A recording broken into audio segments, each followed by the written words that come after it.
Assalamualaikum warahmatullahi wabarakatuh. Alhamdulillahirrabbilalamin. Wassalatu wassalamu ala asyrafil anbiya wa mursalin wa ala alihi wa sahbihi ajmain, amma ba'du. Judulnya dipilihkan oleh panitia yang mengelola kolbu. Anatomi yang mana kolbu? Ya. Nah, kita akan lihat ya.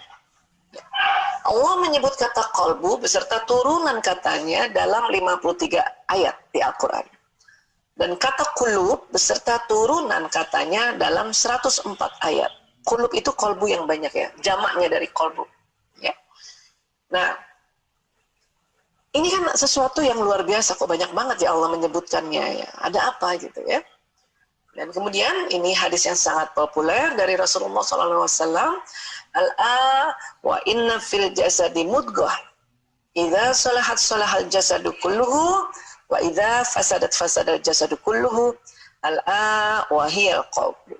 Ya, ketahuilah sungguh di dalam tubuh itu ada segumpal daging, mudghah. Ya. Jika daging tersebut baik, baiklah seluruh tubuh. Jika rusak, rusaklah seluruh tubuh. Ketahuilah segumpal daging itu adalah qalbu. Ya. Hanya beberapa orang suka mengartikan ketahuilah segumpal daging itu adalah hati. Gitu. Nah, makanya Bu Isa bilang, kalau Bu Isa lebih senang bilangnya kolbu. Karena kalau hati di dalam ilmu anatomi ini ada rancu dengan lever. Ya, padahal kolbu itu ya disepakati sekarang ini organnya bukan lever, bukan hepat, tapi core. Apa itu core? Jantung. Ya. Nah. Kemudian Imam Al-Ghazali ya, para ulama juga mengatakan, salah satunya Imam Al-Ghazali dalam buku Teori Dasar Penyucian Jiwa, definisi kolbu adalah daging yang bersuhu panas, berbentuk kusam, berada di sisi sebelah kiri dada. Di dalam isinya ada rongga yang besar, yang berisi darah yang hitam, ya sekali, ya, hitam sekali. Ya. Nah sekarang kita lihat ya, organ yang ada di dada atau di fisudur di dada itu, karena ada di dalam Quran juga dikatakan dalam fisudur, kulub itu, kulubul fisudur, kolbu-kolbu dalam dada itu, ya. Nah, ini dia. Dalam Al-Hajj 46 ya. Ini kita lihat belakangnya dulu ya. Al-qulubul lati fis sudur. Kolbu-kolbu yang di dalam dada-dada. Ini jamak semua ya. Kolbunya jamak, sudurnya dada. Dada ini jamak juga, sudurnya jamak ya. Nah, jadi organ yang di fis sudur itu apa sih? Nah, ada paru-paru. Ya, paru-paru cuma kanan kiri. Dia bukan mudghah, lebar nih. Pulmo ya, kita sebutnya pulmo ya. Tapi bukan di kiri dia. Dan dia lebar-lebar, jadi bukan segumpal nih. Kalau paru-paru, ya, walaupun paru-paru juga punya fungsi yang luar biasa, ya pernafasan. Nah ini yang diganggu sama si virus COVID-19 itu ya, SARS-CoV ya. Kenapa? Itu karena dia masuknya lewat mukosa hidung, mukosa mulut, mukosa mata, jadi dia turunnya ke sini. Itulah makanya tanda-tanda COVID itu kalau positif kemudian di foto ronsen dia ada ya gambaran pneumonia namanya, ya. Infeksi pada paru ya. Nah sekarang selain paru apa yang ada di sudur atau di dada ini, organ ini apa itu Bu Isa? Jantung, core. Dia memang di tengah tetapi cenderung ke kiri, dia berat ke kiri memang ya, bentuknya mudghah, segumpal daging. Inilah yang tadi didefinisikan oleh Imam Al-Ghazali bahwa ya kolbu itu berada di dada sebelah kiri, bentuknya ada rongganya karena di dalam kolbu ini ada berongga dia. Ya kalau kita pernah belajar biologi, ya, dan ada isinya darah, banyak darah ini. Kenapa? Darah dari seluruh tubuh yang dipompakan, kemudian ambil dari paru-paru masuk ke situ, ya, dipompakan. Ya, nah kalau kita hati secara anatomi yang mana Bu Isa? Nah, hati posisinya di sini, dia bukan di kiri tapi di kanan. Ini kanan ini. Bentuknya juga segitiga. Dan dia tidak di rongga dada dia, tidak murni di rongga dada, tapi dia sudah mulai turun hampir masuk rongga abdomen ya.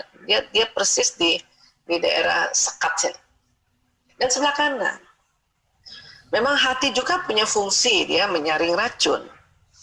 Tapi dari nas yang kita tadi pelajari ya, dan banyak lagi nasnya gitu ya, tapi kita dengan waktu yang efektif ini kita ambil yang sudah sahih semuanya itu ya. Nah itu yang di dada cenderung ke kiri, bentuknya mudghah. Maka disepakati oleh para ulama dan ilmuwan kolbu itu adalah jantung. Hanya karena di Indonesia istilah kolbu sudah diartikan hati dan sudah berpuluhan tahun, bahkan mungkin ratusan tahun, maka orang tetap sebutnya kolbu itu hati. Ya, nggak apa-apa juga ya, karena itu kan juga. Tapi yang dipegang dada.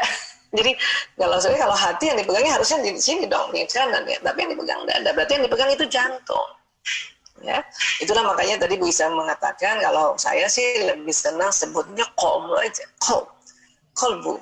Kolb, pakai Q ya, bukan pakai K ya, Q, kolbu. Ya, nah, supaya apa? Supaya tahu bahwa itu organnya adalah jantung. Ya, kita memang dikasih Allah rasa sedih, takut, marah, itu memang ada di otak. Itu juga karunia. Nggak boleh juga kita menampik, kenapa sih Allah bikin emosi negatif, harusnya positif terus. Itu karunia. Justru dengan ada emosi negatif kita bisa mengantisipasi, ya. Maksudnya antisipasi ya.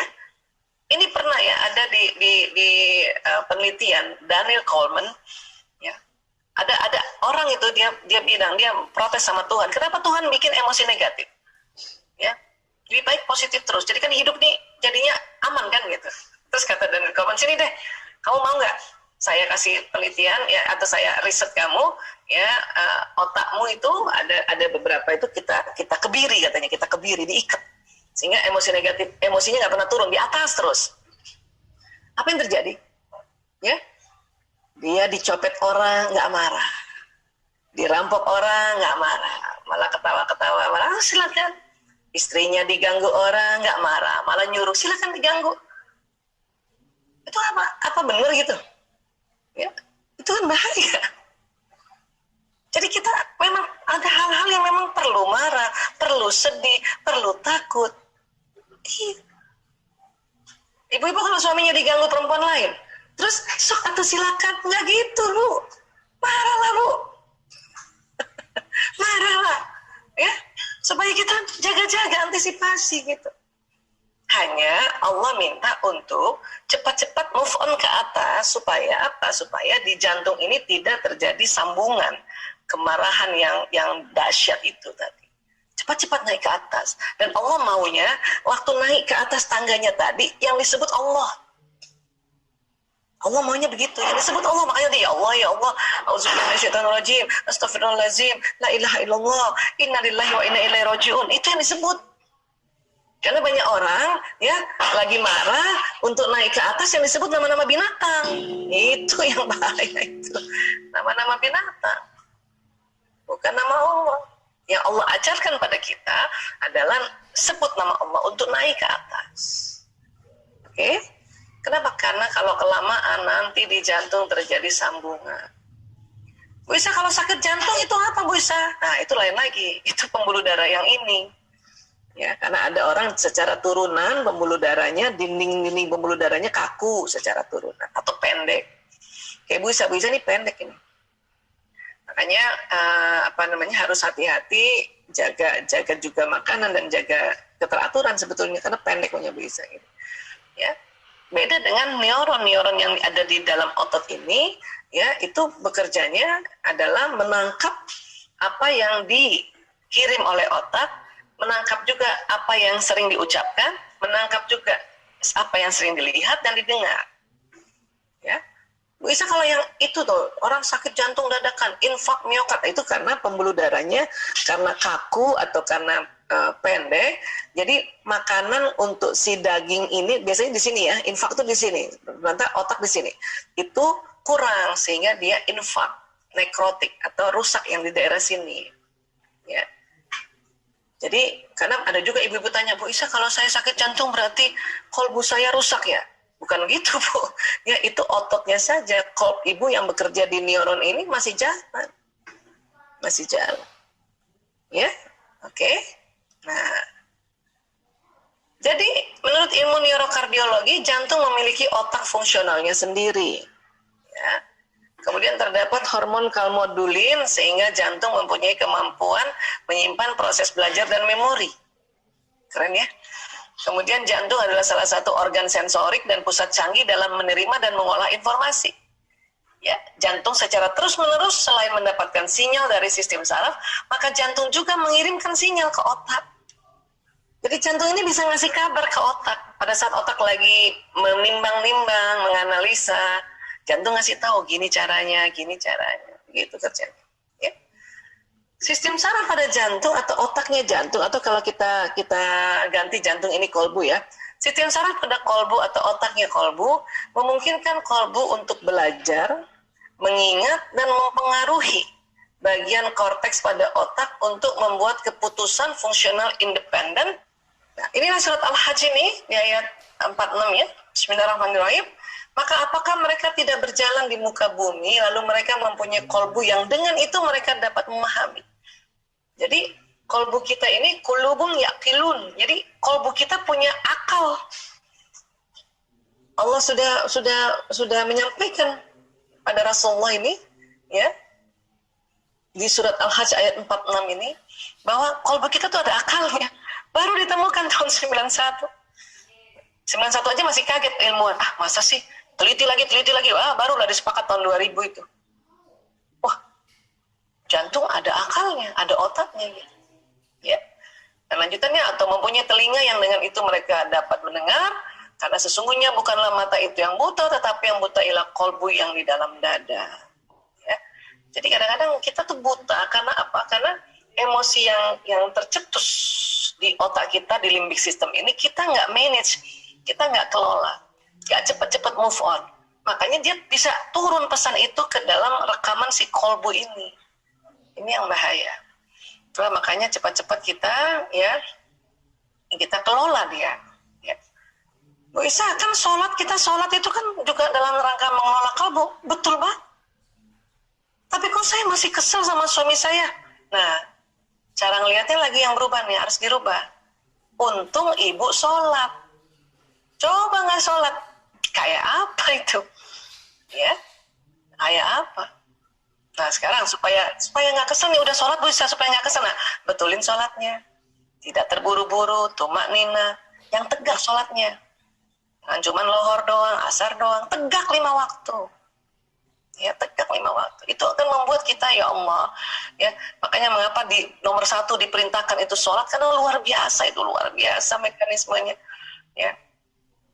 Dan nanti di akhir duluan yang dihitung sholat kita ini dihitung, karena luar biasa sholat ini. Oke? Nah, Masya Allah, ya Allah. Nah, sekarang dikit lagi ya. Nah, ini yang penyakit jantung koroner itu ini nih, pembuluh darahnya. Ya. Ada orang pembuluh darahnya ini secara genetik turunan dia kaku, ibarat selang air. Selang air, kalau ibu beli selang air kan ada selang air yang kaku, ada selang air yang lentur kan. Nah, ini secara genetik gitu. Ya. Nah, kemudian sudah segenetik, makanannya banyak kolesterol, makanya dia membentuk plak yang ada di dinding pembuluh darah. Ini sebutnya aterosklerosis ini. Ya. Itulah makanya sekarang banyak ibu-ibu barangkali dikasih simvastatin ya gitu ya, dari itu generiknya ya, itu untuk menghancurkan ini, atau minum minyak dari habatus soda atau kemudian zaitun, itu dalam rangka ya membuat ini aterosklerosis ini luluh luntur. Tapi kalau kita sudah minum minyak juga tapi makanan nggak diatur, tetap aja udah luluh di sini tambah di sini, udah luluh di sini tambah di sini. Ya, ini yang bahayanya. Kenapa arteri koroner ini apa? Karena dia membawa makanan untuk si jantung ini. Ya. Nah, jadi ini yang terjadi. Jadi karena pembuluh darah ini bawa makanan, karena ada aterosklerosis, plak yang terlalu banyak, jadi terhambat. Jantung kan butuh makan karena kerjanya luar biasa. Baik kerja untuk memberikan darah ke seluruh tubuh, juga kerja sebagai otaknya jantung itu, gitu. Ya. Nah ini, oke. Jadi sekali lagi sahabat-sahabat, inilah makanya kita perlu jaga kita punya kolb. Kenapa? Karena itu tadi mekanisme di badan ini, tadi kalau jantung kita baik maka seluruh badan baik. Jantung kita buruk, seluruh badan buruk. Ya. Nah, kemudian di selain badan kita yang seluler ini atau istilahnya badan kasar, tubuh kita ini ada teori ini tentang badan bioplasmik. Ada gelombang, ada nur cahaya yang keluar dari tubuh manusia. Ya. Nah, sinyal ini atau gelombang ini atau nur inilah yang membawa pesan doa, pesan niat, dan pesan pikiran dan perasaan. Kok ada kayak gini, Bu Isa, kita belum pernah belajar. Iya, sayangnya kita waktu kecil belum belajar. Ini ada ilmunya sudah. Ya, ini Einstein ini yang mempelopori ya teori ini. Ya, jadi sekali lagi tubuh manusia ada nur, ada cahaya, ada gelombang. Inilah yang bawa kita punya doa. Jadi kalau kita berdoa itu bukan hanya sekedar kita tunduk-tunduk, tapi ada yang jalan di badan. Kalimat-kalimat kita doa tadi, Rabbana atina fid dunya hasanah wa fil akhirati hasanah wa qina azabannar, itu jalan di badan. Ya. Nah, selain jalan di badan, ini nanti keluar lewat sinyal ini membawa pesan itu. Ya, sehingga apa? Doa-doa kita sudah ya tersimpan di lauh mahfuz. Kita sudah doa. Ya, neraka sama jannah itu, neraka sama jannah ini kalau kita doa minta kebaikan atau nanti di akhirat, berarti kan kebaikan di akhirat itu di surga kan, dijauhkan dari api neraka, itu sudah dia dengar, jannah itu dengar. Bahkan ada hadis Rasulullah, 3 kali kita minta jannah dan dilindungi dari neraka, itu ya jannah sudah dengar, sudah dengar. Kok bisa kedengaran dan jannah? Padahal kita ngomongnya sekarang ya, ngomongnya di mulut kita. Nah, ini terjadi mekanisme ini. Ini yang membawa pesan. Ya. Dan ini juga membawa pesan niat. Makanya kenapa kalau teman-teman berniat, saya mau gini, saya mau kok kejadian ya? Karena ini yang membawa, dan ini menarik peristiwa. Dan ini juga yang membawa tadi pikiran dan perasaan tadi. Kalau kita pikiran perasaan kita baik, maka akan ditarik peristiwa baik-baik, kebaikan-kebaikan. Kalau pikiran perasaan kita buruk, nggak cepat-cepat dirubah, maka akan ditarik peristiwa yang tambah buruk. Inilah makanya kita selalu berupaya, berikhtiar bagaimana caranya kita punya pikiran dan perasaan itu ya yang sedang negatif cepat-cepat naik ke atas. Yang terlanjur dulu-dulu, karena dulu-dulu mungkin belum terlalu belajar manajemen emosi, itulah kita terapi diri kita pulihkan pikiran dan perasaan kita. Kenapa? Karena sudah terlanjur ada memori. Ya, jadi seperti ini. Mudah-mudahan ini bisa diterima dan bisa kita sama-sama pelajari bersama ya. Bu Isa tuh kalau lagi begini tuh Bu Isa lagi belajar lagi, ngingetin lagi supaya apa? Supaya oh ya Allah, ya. Kita harus saling mengingatkan karena ini semua ciptaan Allah dan ini semua kenapa Allah kasih juga petunjuk di Quran, kemudian dijelaskan di Al-Hadis, kemudian ditambahkan lagi ijma, keterangan dari para ulama, termasuk ulama ini ilmuwan, maka insya Allah dengan tambah terus belajar kita menambah keimanan kita. Ya, baik, terima kasih.